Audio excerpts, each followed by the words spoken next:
we need to talk about the elephant in the room, all right? I'm going to go for my heel turn right now. The Coyotes need to draft Cutter Gauthier. I'm tired of pretending they don't. There was rumor that came out, we'll get into it a little bit today, or was reported on last night, that the Coyotes are probably looking into getting a higher pick, the thing that I kept saying they should also do. Probably not going to be top 10, but still, they're looking into it allegedly. Asterisk, there you go. Are they going after Cutter Gauthier? I hope so, because with the amount of reported interest in that second overall pick, I think Logan Cooley is going to be gone by number 3. And Uri Slavkovsky, good player. We already have plenty of power forwards. Nemec, really good player. Same thing with Juracek. We don't need that position as much as we need that big, sniping, I guess, because he has a shot on him. I saw some highlights of him, saw some plays. This kid has a Phil Kessel shot with actual genuine speed, and he's listed at both wing and center, and most of the footage I was seeing, he was playing center.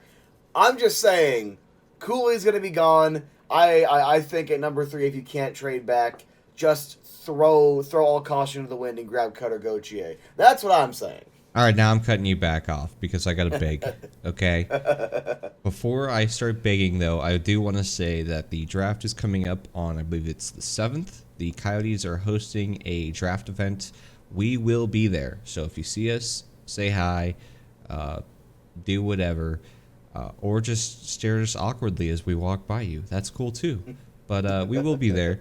And also, I am going to e-beg right now, so I hope you don't mind. But it really does help us out. If you could give us a like, a subscription, a follow on whatever platform you're listening to us on, whether that be YouTube or all the many other streaming platforms that we send this podcast out to, it really does help us out. I really do mean that.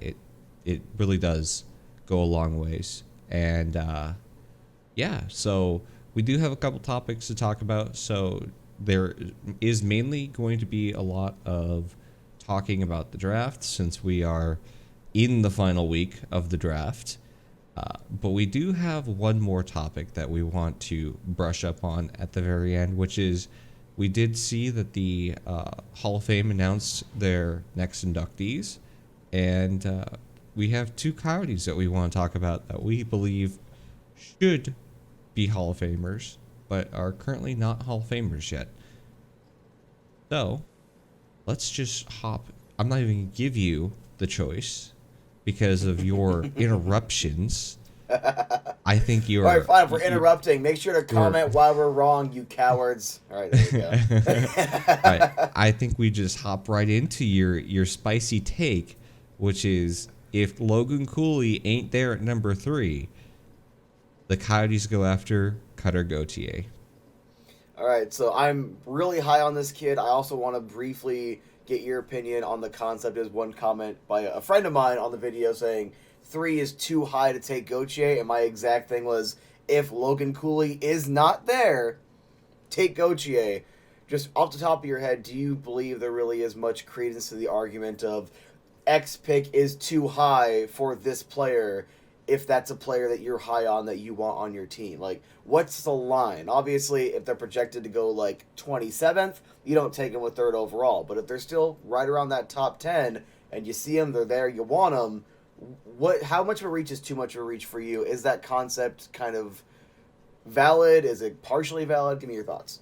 Okay, so I would say it's partially valid. I do think that you should drop back a few spots because you can get an asset. So the way like a lot of scouts think is like kind of clusters and tier lists. So it's less of like, oh, this person should be drafted here versus more of this person is this kind of tier of a player. So it's pretty unanimous that 1, 2, and 3 should be the big 3: Cooley, Slavkovsky, and Wright. I think the biggest criticism is that is like the cluster, and then the next cluster has Cutter Gauthier into it, and that's what people are saying is to draft back or fall back just a few spots so that you can pick up Gauthier. From there, it's not like an exact science, right? Like, let's say you fall back to 5. You pick up Gauthier with number 5. nobody should be having a problem with that. I think the biggest criticism would be that like you have the third spot, that is like another tier of prospect. You should probably at least either draft that tier prospect or fall back. Ultimately, I don't think it matters. Like you have the pick, you take the pick. If you're confident that Gauthier is like as good as Slavkovsky, do it. Like do it. You know, it's not an exact science. We do see this with the Coyotes because of the Barrett Hayden draft, right? Barrett Hayden was supposed to go at 15, very late in that draft. Like as we got closer to that draft, not Cutter Gauthier, Barrett Hayden started rising like really, really quickly. He went from like 15 and then just skyrocketed up. It was like, oh, now he's at 10. And then I believe it was the Chicago Blackhawks. I think they had 7 and they were like, yeah, we're going to take him at 7. So the Coyotes took him at 5. Just happens, you know? If you're high on a player, you go after him and you don't give a crap about, oh, I could have moved back 2 spots or whatever. Well, because that's kind of what I was thinking. Is I wanted to make sure I was being very clear as to the point I was trying to convey in that video, where it's if he's right there and that's the pick you got, there's no move back, or there's reason to believe that, oh, if we move back, this person's gonna take him. Like, just take him with that pick. Obviously, if it's like Zach Dean from last year, you're not taking him at 11th overall or 9th overall, whatever they traded up for to get Gunner. But if you have a pick that's closer, like 22nd, and you're high on Zach Dean, who's supposed to go 30th, I don't think that's that big of a drop-off, depending on where this player is on your board. So, very specifically, Cooley is not available.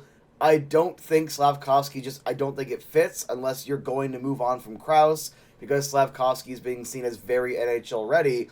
Likely would just plop right in there, and you're not going to be able to find the correct amount of ice time for Lawson Krause to be a 20-goal scorer again, or Slavkovsky is going to have the Alexei Lafreniere effect, where, realistically speaking, how many quality chances is he going to get? What is the caliber of talent he will play with? You're going to have to move on from Krause if you take Slavkovsky. I'd rather just go the route of Gauthier, because there are plenty of centers, and we have a pretty good amount of young center depth that can all get shot off to the wings if we need to throw another center spot. So that's why I think it fits, it lines up, probably looking like getting number 6. I think he probably goes somewhere in there. Yeah, I agree. I think that it would be like 6. What you can get for that, I don't know. So is it like you package your first and they give you the 6 and like a second? I could see that happening. Who knows? I mean, maybe just to go back to it. I know you're high on Gauthier, but what if there's, you know, talks of moving Krause? You know, what if he's part of like a package with Chychrun? You know, then do you go after Slavkovsky at 3? No. I actually think yes. I didn't mean. I thought you were ending your point. I apologize. No, but you're good. Especially with that context, if you already are planning on moving on from him, let's say because of how much he's increased his trade value. Let's say there's a 18th overall pick or something, like, oh, hey, this round we can use this player. We don't want to waste the time to develop this other prospect. We're willing to trade 18th overall for Lawson Krause. Okay, well then you make that deal. Love Krauser. Best of luck wherever 18's at. And then you take Slavkovsky, you just put him right in the same spot in the roster. And then worst case scenario, he isn't NHL ready, which every single metric of the last year or so is showing that he's probably one of the most NHL ready right now. Yeah. Then you'll plop him in the spot. So if that is what's going on, again, same thing with like we explained with Chychrun. We don't hate any players we're like, hey, go ahead and move on from. It's literally business. If you can replace Krause for Slavkovsky, as much as I love Krause, you're telling me you wouldn't take that in a heartbeat? If it was a 1-for-1 trade, Krause for Slavkovsky, are you taking that? Probably, yeah. I would say so.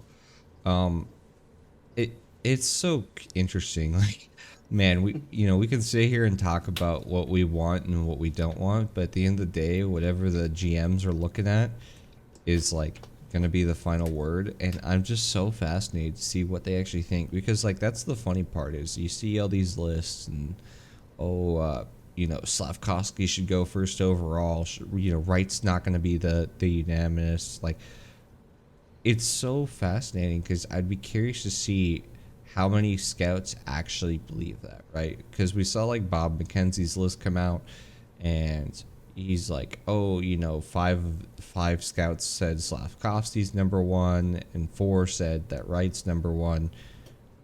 That's cool and all, but who is he asking, right?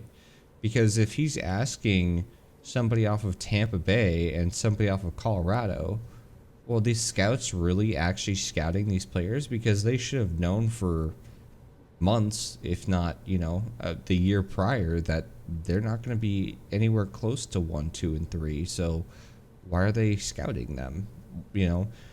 You'd be wanting to talk to the teams that have been putting in all the work, who want to know, is it Wright or Slavkovsky? And that's the really curious thing I want to know.